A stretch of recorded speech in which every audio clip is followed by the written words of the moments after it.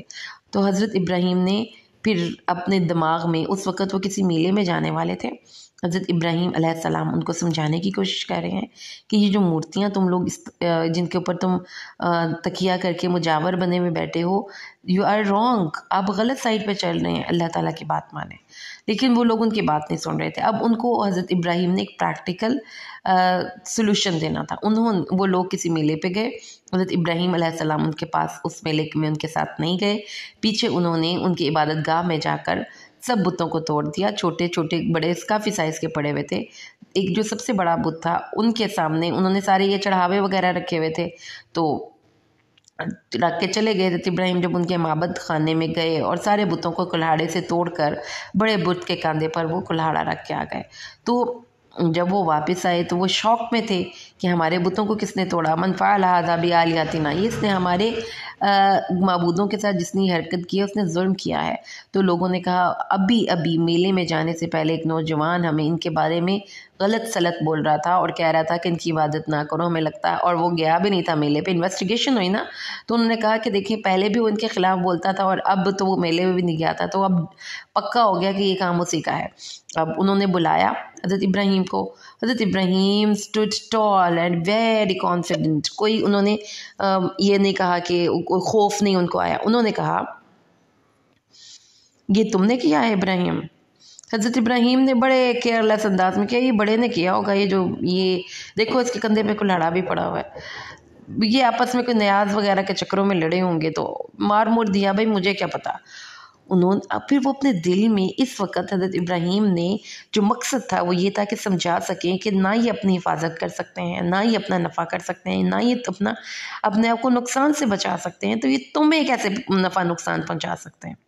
تو یہی سوال کیا جا سکتا ہے۔ یہ جو مزاروں پہ ہم جا کے چڑھاوے چڑھاتے ہیں، وہ مزار والے تو بیچارے اپنے غلے کو، ان کے اپنے غلے کو جو تالا لگانا پڑتا ہے، وہ اپنے خزانے کی تو حفاظت کر نہیں سکتے۔ وہ اللہ کے نیک بندے ہیں جو اس وقت اپنے دور میں لوگوں کو اللہ کے راستے کی طرف بلاتے تھے، ان کے مرنے کے بعد جیسے کہ دوسرے لوگوں نے کیا، یعنی کہ یہ بت بنانے کی رسم شروع کیسے ہوئی؟ حضرت نوح علیہ السلام کی قوم میں کچھ لوگ جو تھے نا، انہوں نے نیک بزرگوں کی پہلے مورتیاں وغیرہ بنائیں کہ ان کو ہم دیکھیں گے تو ہمیں یاد آئے گی کہ ہم نے بھی نیکی کے کام کرنے ہیں۔ ایک جنریشن گزری تو اگلی جنریشن نے ان بتوں ہی کی عبادت کرنی شروع کر دی، تو یہ جو ہے طریقہ کار غلط ہے۔ تو یہ انہوں نے پھر جب اپنے دل میں سوچا تو کہنے لگے بات تو ویسے یہ سچ کہہ رہا ہے، پھر سر جھکا کر اور بڑے ہی آرام سے کہنے لگے ابراہیم تم جانتے ہو کہ یہ بولتے نہیں۔ تو وہ بات جو حضرت ابراہیم ان کو سمجھانا چاہتے تھے وہ ان کی زبان سے نکل گئی، لیکن انہوں نے کہا افتعبدون من دون اللہ، کیا اللہ کو چھوڑ کر تم ان کی عبادت کرتے ہو جو تمہیں کوئی نفع یا نقصان نہیں پہنچا سکتے؟ تو تمہاری تو عقلوں پر ماتم کرنے کو دل کرتا ہے۔ وہ جن کو تم اللہ کے علاوہ بلاتے ہو وہ تو تمہیں کوئی نفع یا نقصان نہیں پہنچا سکتے۔ اف لکم ولما تعبدون من دون اللہ افلا تعقلون۔ اب یہ واضح برتری ہو گئی، دلیل ثابت ہو گئی، کوئی جواب نہیں ملا، تو اب انہوں نے طاقت کا استعمال کیا، کیونکہ ابراہیم اکیلے تھے۔ حضرت ابراہیم کو انہوں نے ساری ان کے اوپر اب وہی جو مقدمے چل رہے ہیں، ٹرائل کورٹ ہو رہی ہے، یہ سارا کچھ یہ سین درمیان میں ایڈ کیجئے، اور باتیں سنائی جا رہی ہیں، فلاں جگہ پہ بدتمیزیاں ہو رہی ہیں، اینڈ پہ کیا کہا گیا؟ ابراہیم کو مزہ چکھانا ہے، اس کی جرت کہ یہ ہمارے معبودوں کے خلاف بات کرے۔